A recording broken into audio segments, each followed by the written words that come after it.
Death and life in the power of the tongue. Speak life. Death and life in the power of the tongue. Speak life. Death and life in the power of the tongue. Live your life, love Christ, do your best to Speak life. Death and life in the power of the tongue. Speak life. Death and life in the power of the tongue. Speak life. Death and life in the power of the tongue. Live your life, love Christ, do your best to Speak life. Hello and welcome back to another amazing episode of the Speak Life podcast. We are so excited to have you with us for another episode this week. I am your host, Minister Phoenix, alongside my beautiful and amazing wife and co-host. Hello again and welcome to the Speak Life podcast. This is your girl, the one and only Sheikah. Yes, so just going to take a minute to shout out our listeners, all the ones who tune in, who subscribe, who comment, who stay a part of the conversation. You know, we appreciate y'all. We love y'all. You guys keep us on our toes and keep us going with this. So we're excited to have you guys back. Now, last week, we took a moment to share with you guys the first look of our trailer for our book, When Three Roads Collide. If you ever wanted to support the move, if you ever wanted to be a part of what we're doing, this is one way that you can definitely do it. We are so excited about this project. Yeah, we're definitely excited, super excited about this project that we're doing, When Three Roads Collide. If you want to know like what we endured, what we've been through, some of the things with like that God took us from and in places. And took us through. Took us through. This is your time to buy the book. Get it, read it. It's going to bless you. I promise you will be blessed. And it's nothing that we have done, but it's just the grace Only of by God, His grace. Just by God's grace. Only by His grace. So we really appreciate you. We thank you in advance for listening. We thank you in advance for wanting or thinking about buying the book. It's going to bless you. And don't worry. I know you probably like, yeah, I want to pre-order that now. The moment we are able to give you a link to pre-order the book, we will put that out there, but this is just a memoir of God's intervention in our life and the grace that He's shown us. Like, you will be blessed by this book. I wouldn't say it if I didn't mean it, but I really believe that you will be blessed by this book, When Three Roads Collide. When three roads collide. All right. Stop the singing. Stop it. All right. So this week, we're going to shift gears a little bit. And we really want to talk about this topic. This is going to be an interesting topic because it, depending on your perspective, will really determine how you take this. So the thing that we want to talk about this week is really motivation and what motivates you to keep doing what you're doing. Like, we all have goals. We all have things that we want to, aspire to, things we want to accomplish. So what keeps you on track to pushing towards that thing that you're trying to accomplish? What keeps you going? What stops you from giving up? What keeps pushing you to really keep going after that thing you're trying to grab a hold of? Now, I think for me, if I had to figure out like, what's my motivation? What pushes me? What drives me? I would definitely say my family. My children definitely are one of the driving forces that keeps me going in what I'm trying to accomplish. And I think the big reason for this for me is because when I look at my childhood, I don't feel like I had the best childhood. I don't feel like, the things that were going on and the way that I came up was the best way. So I'm always looking at how I want my kids to live in the life that I want my kids to have in comparison to mine. I want it to be so much better. So I know for me, that's one thing that really pushes me to really always want to keep doing better and keep striving, for success. Another thing that I think really gets me is I want better for my bloodline. I don't want it to just be my kids, but I want, my grandchildren and my great-grandchildren and the life that they have. I want to be able to leave some sort of legacy that when I'm gone, that it just continues to just bless my family. And it continues to bless my kids and my grandkids and my great grandkids to even like 4 or 5 generations down the line when they're looking at their life and they're looking at, how God has blessed them and the things that they have, that I would be able to have some sort of part in that, where they could be like, you know what, we're in a better situation now because of the decisions that, my great great great granddaddy made, and my great great great grandmama made, so many generations ago. So I think that's one of the things that definitely pushes me to always want to do better, always want to be better, and always want to try to do more. So my answer is going to be pretty much the same as Minister Phoenix. What really keeps me going, keeps me motivated is that legacy mindset. That mindset of, you know what, I'm going to break generational curse. I'm going to break it. It stops here. That mentality, like that poverty, it stops here. So my children, definitely, my family, myself, like I just want better, and I want more, and I want more for my family, I want more for my children, I want more for myself. And I just have a mindset that's different, and because of that, it keeps me going, and it makes me want to keep on going. Even when I feel like, okay, you know what, I'm tired, this is too much, how is it going to be done? And then I think back and I'm like, you know what, God, that's the motivator for me. Because when I read the Bible and when I see the scriptures and I see the people in the Bible who has been blessed, I'm like, God, if you could do it for them, you can do it for me. You can do it for me. So that keeps me going. Just reading my Bible alone, that's a motivation for me. So this one's going to be a tough one, because depending on who you are, this will look different for you. So with that in mind, and, what motivates you to push towards, your goals, how do you measure success? What does success look like for you? What is that progress? What is attaining that goal? What does that look like for you? I'm gonna send this your way because this you touch this first. So success for me, like I have goals, and I normally I write down a lot of stuff, and because of the goals that I have, when I accomplish those goals, that's when I'm like, I check it off and I'm like, you know what? Yep, success. It's done. On to the next. So for me, it's just the fact that like writing down my goals and seeing them come to pass, that's what success looks like for me.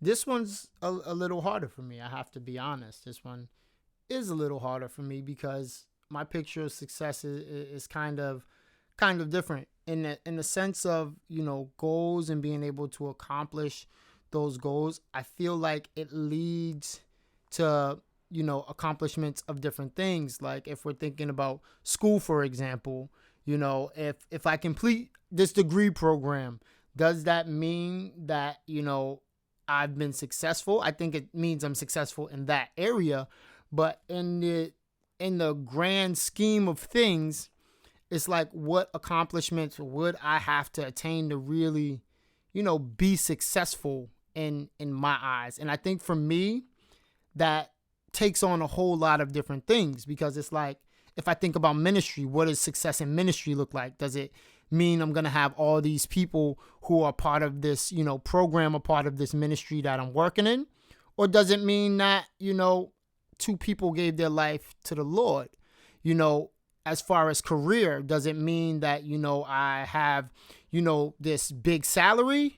Or does it mean that in teaching, I've, allowed, or I've been a part of a child's education to the point where, they were able to grow, they were able to learn, they were able to really understand. So with that in mind, it really takes on a lot of different, different pictures and different, ideas of what success really means, for me. Does it mean success in seeing this podcast reach millions of people around the world? Or am I selling units as far as, record sales when it comes to my music? So there's a lot of different areas in that. And with that, I want to really push to this next point of how will you know how will you know if you've achieved your picture of success? And this one's really hard because for some people, they know that they're successful when they've reached a certain dollar amount in their bank account, or they know that they're successful when they've gotten to the point where now they have this mega church, or and depending on what your drive is, depending on what you're after, how you deem your success will really like determine if you've made it or not. And for me, I feel like I know that I'm successful and I've achieved what I was after. One of the big things for me is when I'm debt free. Like that's a big thing for me. I'm talking student loans paid off. All I'm having to worry about is a mortgage, which I think would be, in my picture to be successful, would be really low. At the point where I've achieved the things that I want to achieve, I will have some sort of business or, legacy set up that when I'm gone, my kids will be able to reap the benefit of the work that I put in. My children will be thinking about going to school and not have to worry about struggling to work while they go to school. But the only thing that they'll have to worry about is going to school. That's success for me. That's how I'll know when, I've gotten to where I wanted to get to. And one of the biggest things for me, and this is something that I've always, really asked God, I will know that I'm successful and I've reached the goal that I wanted to get to when I'm able to bless someone's life with the things that God has been able to do in my life. And it's not going to be a point where, it's something that's a burden for me. Yes. But I'm able to, and it's not about blessing someone for recognition or blessing someone, so people can be like, yo, look, he made it. Look, he got all this money, this, that, and the next. Nah, that's not what I'm talking about. But I want to be able to see a need, whether it be in church, whether it be just a person that I know, or see like a need that I can be able to meet, and it's not going to cripple my pockets where I'm worried about, how am I going to be able to meet bills, the next month. For me, when I get to that point, I'm like, you know what? Yes, God, you allowed me to be successful in what I'm trying to do. Wow, it's hard to come after you with this one. Nah, do you. No, because you said it all. I don't have anything to say. Yes, no. You got to say something. Come on. You said it all, babe. All right, so pretty much everything that Minister Phoenix just says, that's what I'm saying. Like, the way I would know that I've achieved everything and I'm successful is when I have no bills. Like, I feel like you cheated on the test. You cheated on the test right here. I'm debt free. Like, and that's a big thing for me. Like, coming out of debt, like seeing my children like not having to like be in need or want of anything. And not because, like, oh, they're gonna want this lavish lifestyle and I'm gonna give it. No, not like that. But like, they're not in want of anything, and they can just be a child. They could grow up, go to school, go to college, and not have to worry about finances, money. Like, they're set. Like, we pass away and they can keep the business going. Whatever we are doing, they keep it going. Like, that's my level of success. Like, just having that life and leaving that legacy for our children. So you don't need like a 12-room mansion. Oh no, like I don't need 3 all Benzes, No, a private jet. No, I'm a simple person, and my prayers, to be honest, is that like for me, and I know my husband and I, we share the same values. Like, it doesn't matter where God takes us in life. If there's one thing we could ask God for, is to help us to remain humble. Yeah. And that's a big thing for us, where we don't need that lavish lifestyle, and the way we bring up our children and we taught them to be is that we want you guys to live and be okay, and don't feel like, okay, I have to have the latest this, the latest that. Like, be okay. Education is everything. And for us, that's what we drive. We drive education. When you're educated, you can get whatever you want. But live a life that is simple, that, don't try to be boastful. Don't try to brag. Like, it's so, be simple, be humble. And really, it comes down to being humble. Yeah. That is big. That's one of my daily prayers is just like, God, I don't care how far you take me. Don't ever let me think too highly of myself. I don't want to. Because the same God that will bring you up, he'll bring you right down. And quickly. He'll just kick the stairs from under you. Down you go. So I always want, God to just, keep me in the right mindset so I don't think I'm like the best thing since sliced bread. Now, with that in mind, this piece right here is really big. And I think, like, when you have goals and you have things that you're aspiring to, how do you keep it in balance? How do you keep it in perspective?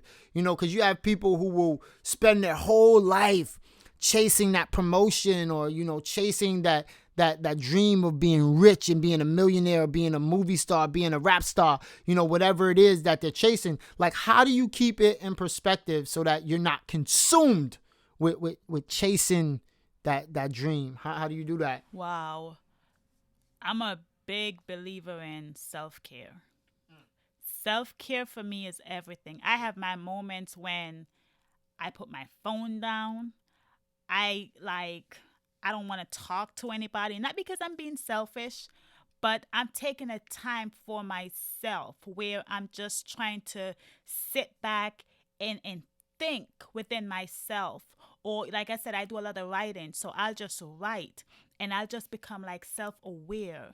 Like, what's going on with Sheikah? What's going on inside of me? Why do I feel the way I feel right now? I take it back and I know, like, at work, I could use this, at work, there's times like on my break, I don't sit in the break room. I don't sit like with people and conversate. I'll do it once in a while, but it's very slim. It's not that she don't like y'all. I promise you. It ain't that she don't like y'all. No, I love people. I love being around, people and stuff. But like, I feel like my break time is a time for me to unwind. I'm with students all day. Like, it's my break time. I don't want to talk. It could be winter time. I'll go in my car and I'll turn my car on and off like 50 times to stay warm just so I could be by myself. And that's my way of, when I'm at work, that's my way of taking time for myself, because there's so many times like you don't get that. You don't get time to just sit and to not really hear anything, just peace and quiet. So self-care is a big thing for me. When I'm home, I have my prayer closet. I go in there. Sometimes I'm like, okay, I close the door. I'm like, I don't want nobody bother me. And my kids know, and my husband know. When I'm in there, don't bother me. I just leave her alone, man. Don't bother me. Go about my business and just act like she ain't even here. So that's what I do. Yeah, I think that's pretty much. I could say some more, but I'm gonna let you. Okay, I got some points. I'm just going for me. Now, this might be different for you. Like, I try to keep everything in balance and perspective. One of the things that I do want to touch on that self-care piece, because for different people that means different things. One of the things that I do to keep things in balance and in perspective is not comparing my picture of success to what other people picture their success to be. That's a good one. And like my man Jonathan McReynolds said in his song, "Comparison Kills." When we start comparing ourselves with others, it will literally kill what we are trying to accomplish. So don't compare yourself to others. So I try not to compare myself to others and what their pictures of success are. Another thing that I do is I try not to be too overly critical of myself and my process, because I feel like as people, when it comes to us and what we're trying to accomplish, we are our worst, absolute worst critics. We will look at what we're doing and we could be making some serious progress. And because of where we're not yet and where we haven't accomplished, we'll throw everything that we've accomplished out the window because we haven't reached our picture of success. So, I think those are some really big things that help in keeping things in balance and perspective. For me, positive self-talk. Like, I think that's important. The things you tell yourself, like, can really either make you or break you, because if you're speaking negative to yourself, eventually you're going to manifest that negativity in what you're trying to accomplish. And I think the last thing that I'll just put out there, because, we're coming to our time, we're a little over, but is, habits. Like the habits that we take up to really cope with the stress of what we're going through. And this is going to run just a little bit longer. I ain't going to keep you guys for too much longer, but this part I think is important. Like the things that we do to cope with the stress of life, of what we're trying to accomplish, can really make or break our journey.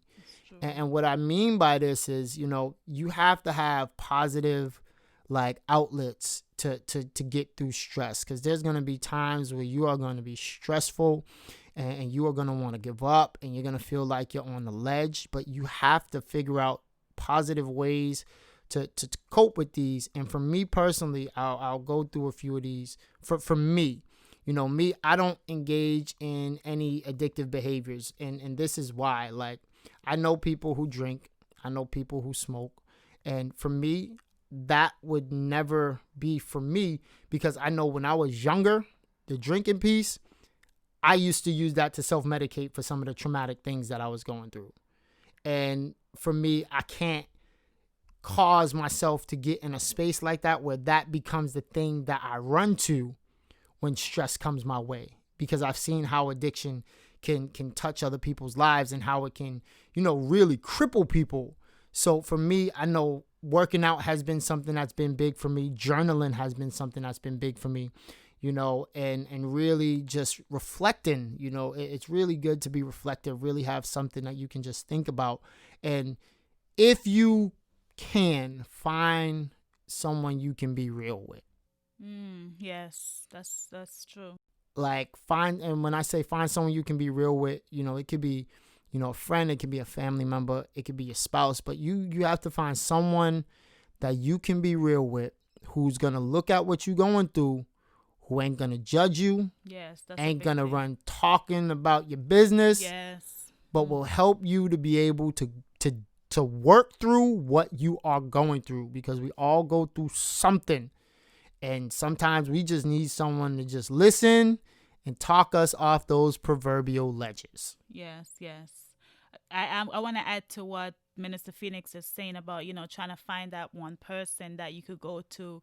I know for me, I have a big issue with trust, but, I have a very small, tiny circle, of people that I can go to and I could talk to. I want you to hold that. I don't even want you to go down this road yet. I think this is going to segue to next week's episode. So if you want to hear more about that, make sure you tune in next week.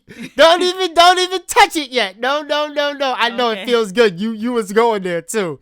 You was going there, but yes. So we're gonna wrap right here, and we just want you, as we end this episode, just think about, what motivates you, how you can keep that in balance, and just really, remember everything's about balance. Balance keeps you focused, keeps things in perspective. So, we love y'all, we appreciate y'all, and we're just happy that you guys tune in. Remember, subscribe, like, comment, tell a friend, tell a friend. And yes, don't forget the book When Three Roads Collide. And you can also go on our website, threeroadscollide.com. threeroadscollide.com. That has everything we doing. So, stay connected. And remember, death and life are in the power of the tongue. So in everything, speak life. We love y'all. Have a blessed week.